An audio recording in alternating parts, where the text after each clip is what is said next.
My gosh, I freaking can't believe my first chapter review back of Seven Deadly Sins and the pig, the greatest of them all, Merlin coming in like, this is making these Mondays gonna be so smooth. Like, I honestly really hope you guys continue to enjoy and support the Seven Deadly Sins video as much as you enjoyed my return video, because I'm loving talking about this. And initially, when I was catching up, and I know I'm not going into the review just yet, but just wanted to mention this, I was catching up to a couple different manga, Magi, Seven Deadly Sins, Black Clover, and Hero Academia, and I was honestly only gonna jump into one of them with reviews, and at first I was just choosing Academia, but the amount of support and amount of enjoyment I'm getting off of talking about Seven Deadly Sins, I hope it continues to go, because it's just been so fucking insane, and I'm so glad that you guys are enjoying it as much as I'm enjoying it, and as long as we keep rocking together, we're gonna keep this Seven Deadly Sins hype train going, because this is too good. So for starters, after last week's chapter, Merlin returning and being a beast as ever. For starters, let's talk about the beginning of this chapter. I was kind of thrown off a little bit with Hauser jumping in the way and stuff like that. I was like, hey, Hauser's doing something for once. I mean, let's be real here. Ever since this new arc with the 10 Commandments or whatever, it's kind of been like the Holy Knights don't do too much. So the fact that he jumped in the way, I was like,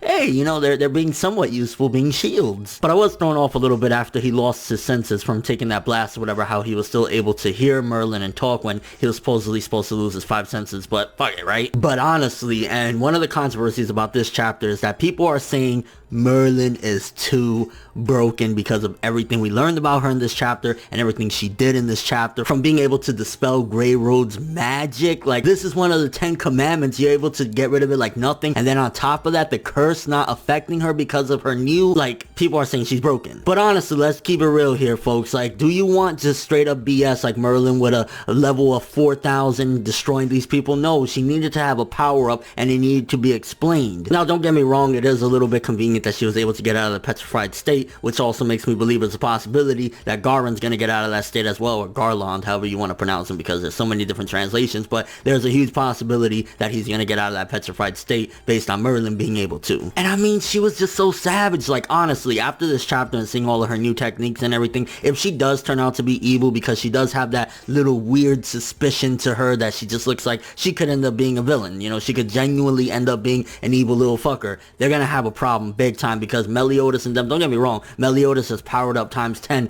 but her abilities just seem so broken. I mean, she even accidentally killed somebody using Exterminate Ray, and even Bond is like, yo, what are you doing? Like, she is not only just ferocious, non-caring, but at the same time, she is really freaking strong now. She came back better than ever, and you need stuff like that. So it's not just, hey, you know, I'm a weakling, and I love my friends, and I'm gonna kick your ass. You need a good power-up. You need it to make sense and go along with her motif of magic and everything, and it seemingly is going that way. I mean, even that big bubble after she said infinity and it said so unfair, you know, even the author's like, yeah, she definitely came back stronger than ever, which kind of makes me wonder, what do you guys think? Do you think that she is more broken than Escanor at this particular point? Like, has she surpassed the epicness that we got from Escanor? Because prior to this chapter, or prior to Merlin's return or whatever, it's been basically the only two people that can really put up a good fight against the 10 Commandments is Meliodas after he returns, and Escanor during the daytime, because, you know, those are the only two people with really good power levels that have been kicking ass. Things have changed. And one of the things that was mentioned in this chapter is she found out, you know, she started to remember her past and who her parents was, or at the very least her father. She is the daughter of Belialin. Now I'm thinking to myself, who could that be? And I was reading a little bit in mythology or whatever, apparently that he's some demon king as well, I think. So either that's the demon king, which would make her essentially Meliodas' sister, although I'm not sure if his name was revealed, so it could be the previous demon king before the current one or whatever. And they were also talking about how could he be the survivor or whatever, so maybe it could be before this new demon king took place or whatever. She was the daughter of the previous demon king, which could also lead into some other interesting things, because if she has a grudge over, let's just say, the previous demon king was overthrown by the new demon king that's currently ruling, she could be like, you killed my father, now I'm gonna go up against Meliodas. So this could very well be leading into, again, the motives as to why Merlin would be evil. And essentially as well, revelation, Merlin is a half demon too, or at the very least either a half demon or a full demon. And another controversial thing that a lot of people are saying, how the heck she came back and she basically swallowed Greyroad into this vial using that endless whirl or whatever. Like,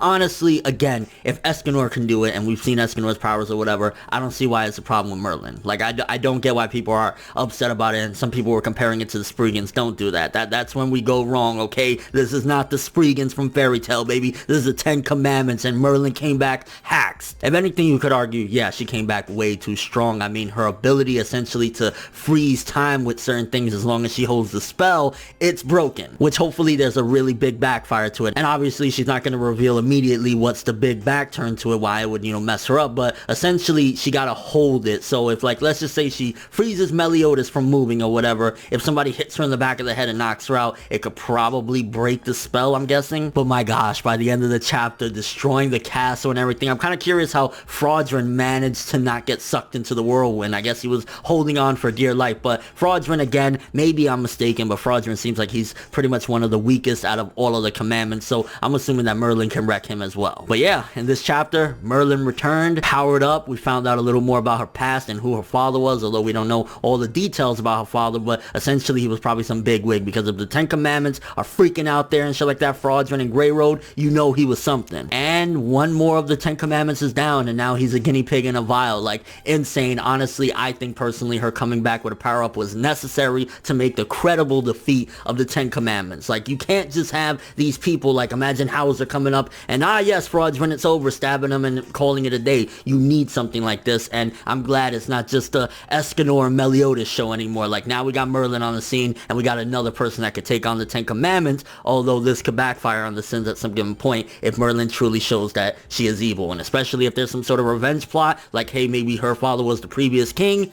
things is gonna be bad. But let me know what you guys think. First of all, big question, do you feel as though Merlin is too hacked, she came back too strong, you can't stand it, or you think it's amazing, perfect, now she can take on the commandments along with Meliodas and Escanor? Again, I keep on saying it as if, like, you know, the other Sins can't do shit. I mean, I know Bond did show up and take out Metasilla when he snapped her neck or whatever, but let's be honest, they are outclassed and outranked right now, and we really only have 3 of the 7 deadly sins that can do anything about it. And one of them has to do it in the daytime, because if he tries in the nighttime, he's gonna get wrecked. And your overall thoughts of the chapter? I honestly felt as though it was a very good chapter. Maybe we need a little bit more of a clearer explanation as to how she got depetrified. I know we did get an explanation. I felt as though maybe we could get a little more of a step-by-step process, not just, hey, I'm the daughter of some famous demon king. Like, can we get a little bit more in there? And then it would have been like, you know, A-okay. So 8.5 for this chapter. I would even argue close to the 9, because Merlin's power up, and seeing we have another credible ally and the defeat of one more of the 10 Commandments, that's some great progression right there. So 8.5 to a 9. And your overall thoughts. But thanks for watching. Hope you enjoyed. If you liked anything I had to say or enjoyed the video, drop me a like. I'd greatly appreciate it. And if you want more from me, make sure to subscribe. Follow me on Twitter, Instagram, and stalk my Facebook to get more when the video ends. I'm ForneverWorld, and as always, people,